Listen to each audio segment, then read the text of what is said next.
મહીસાગર જિલ્લામાં આવેલા સંતરામપુર તાલુકાના ભમરી માનગઢ માર્ગ તૂટી પડતા મોટા અકસ્માતની શક્યતા ટળી 10 વ્યક્તિઓની સલામત બચાવ કામગીરીમાં સંતરામપુર તાલુકા કોંગ્રેસ પ્રમુખ શ્રી મુકેશભાઈ પારગીની તથા સ્થાનિક રહીશોની તાત્કાલિક કામગીરી પ્રશંસનીય। ભારે વરસાદને પગલે સંતરામપુર તાલુકાના ભમરીથી માનગઢ તરફ જતો મુખ્ય માર્ગ તૂટી પડ્યો છે, જેને કારણે રાજસ્થાનથી સંતરામપુર તરફ આવી રહેલી એક ઇકો કાર ખાડામાં ખાબકી હતી। આ કારમાં આશરે 10 જેટલા મુસાફરો સવાર હતા। જોકે સ્થાનિક લોકો અને સંતરામપુર તાલુકા કોંગ્રેસ પ્રમુખ શ્રી મુકેશભાઈ પારગીની ચાંપતો પ્રયાસ અને ઝડપી કાર્યવાહીથી તમામ મુસાફરોને સલામત બહાર કાઢવામાં આવ્યા હતા।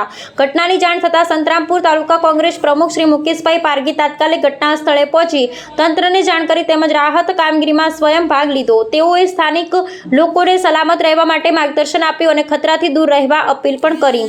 માર્ગ તૂટી પડતા સંતરામપુર તાલુકામાં ટ્રાફિક અને લોકોની અવરજવર અસરગ્રસ્ત બની હાલ રાહત કાર્ય ચાલુ છે અને વાહન વ્યવહાર માટે વૈકલ્પિક વ્યવસ્થા હાથ ધરવાના પ્રયાસો થઈ રહ્યા છે। આ દુર્ઘટના બાદ તંત્રની કામગીરી, માર્ગની કંફાશી હાલત અને વરસાદ દરમિયાન તૈયારી અંગે અનેક સવાલો ઊભી થઈ રહ્યા છે। જોકે સંતરામપુર તાલુકા કોંગ્રેસ પ્રમુખ શ્રી મુકેશભાઈ પારગી અને સ્થાનિક રહીશોની તત્કાળ અને સતર્ક કામગીરીને કારણે મોટી દુર્ઘટના ટળી છે અને લોકોએ રાહતનો શ્વાસ લીધો છે।